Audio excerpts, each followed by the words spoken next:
Rawiri Waititi, who is killing the Maori kids. Rawiri Waititi, co-leader of Te Pāti Māori, has suggested that before the colonizers arrived a few hundred years ago, New Zealand was a Maori peaceful paradise. Rawiri Waititi has also suggested that Maori were not warriors, they were gardeners and fishermen, and in no way did Maori harm their children. Fact: New Zealand's horror child abuse statistics.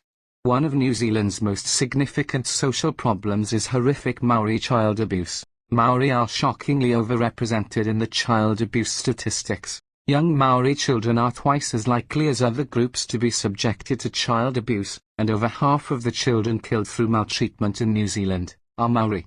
Please watch the following video clip for some eye-opening, deeply disturbing and upsetting clarification. Hopefully, Rawiri Waititi will also watch, listen, and learn something useful and truthful for a change.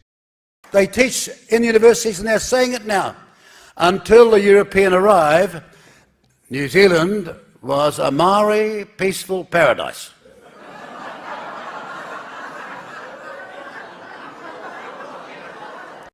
If I look at the history of my people, not once were warriors, once were gardeners, once were fishermen. There is nowhere in our history where children were treated, abused, and ignored. There is no way our people were abusers. No way. No way. When people say, oh, you're a warrior race and then you just went around killing each other. No, that's not right. And that's their perspective on making themselves feel validated for the way they are and the way they think. So they project the way they think on us. One of New Zealand's best kept secrets: child abuse. Consider this horrific case. For example, 2 adults and 2 children arrive at a whānau hui, a family meeting. One of the children, a 4-year-old little boy, had bruises all over his face, an open gash on his forehead and burn marks on his arm and leg. He was severely emaciated and so unwell that he was unable to walk or speak, and was rushed to hospital. Under examination, doctors discovered a list of injuries, including compression fractures to 7 of the little boy's vertebrae, several ribs and his sternum, as well as burn marks from a cigarette lighter, and bleeding over the surface of the boy's brain. He also had thinning hair, wasted buttocks, poor muscle mass, limited fat stores, and was severely underweight. He was so psychologically traumatized and shut off, he was unable to express any emotion or utter a single word. 2 women and a man were responsible for the injuries that occurred while the 4-year-old boy lived with them in an overcrowded flat. Originally, the little boy was made to sleep on a vinyl floor in the entranceway of the house with a folded-up duvet, a couple of blankets and a pillow. After a couple of weeks, the adults became concerned that members of the public might see the boy sleeping there, so he was moved to the bathtub, where he slept each night with urine-soiled blankets that were never washed. The little boy was not allowed to move from the bathtub for long periods of time. One of the women smacked the boy with so much force in his genital area, it left him with bruising and fractures to both of his front hip bones. He was pinned to the ground multiple times by the same woman, who then used her knee and pushed all her weight against him, causing significant bruising and fractures. The man admitted assaulting the boy on several occasions, including forcefully dragging him by his limbs and smacking him with force on his buttocks, causing bruising. He also held a lighter to the 4-year-old boy's feet, leaving burn marks. Often it's not just the act of violently hurting a child, but it's the emotional abuse and neglect that goes alongside it. It has lifelong impacts on the children. Would taxing the wealthy more so that less fortunate adults could have a nice free dry home and more money to spend, actually stop them from committing horrific child abuse? Or would education be a better investment? In reality, would extra money not just end up being spent on more alcohol, cigarettes and drugs, which could make the child abuse problem worse? How the Maoris would attack other tribes is by traveling to enemy settlements quietly or pretending they were out on a hunting expedition. Once they got close, they would attack, often at dawn. All the men were killed because this eliminated the chance that any tribesman could come back and seek revenge. The women were also taken as a prize of war. The Maoris committed infanticide. Females were more likely to be killed because tribes needed more males, since every male was a warrior and there needed to be a decent number of warriors to ensure the security of the tribe. Essentially, there were 5 ways that the infants were killed. Their skulls could be crushed, they could be drowned in a stone basin, strangulation, suffocation, or finally, the most disturbing way was that the mothers would press against the soft spot on the skull and kill the baby instantly.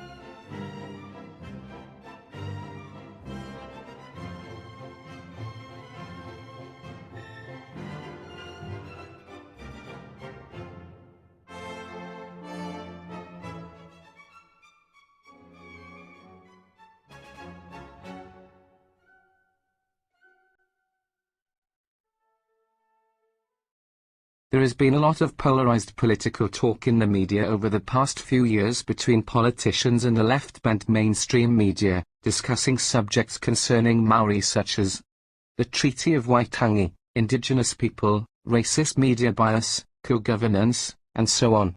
The ex-Prime Minister of New Zealand, Sir Robert Stout, is likely to be far more accurate than the far-left woke politicians and media of today with their divisive agendas. Sir Robert Stout was Prime Minister of New Zealand from 1884 to 1887, and Chief Justice of New Zealand from 1899 to 1926. Sir Robert's collection of early New Zealand is likely to be a far more accurate account of Maori history than what is presented today by politicians, Maori descendants, and the media. Well over 120 years later, today's Maori history is much like Chinese whispers, with the truth being distorted more and more as it passes from person to person, and from organization to organization. Who do you think is right? Thank you for listening. Geraint, on behalf of WhangareiTim.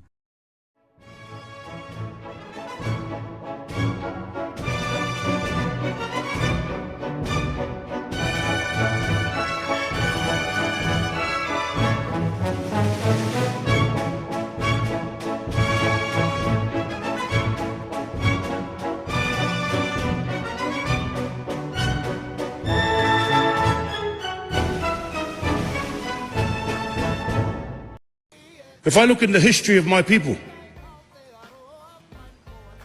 not once were warriors, once were gardeners, once were fishermen. There is nowhere in our history where children were treated, abused, and ignored. There is no way our people were abusers. No way.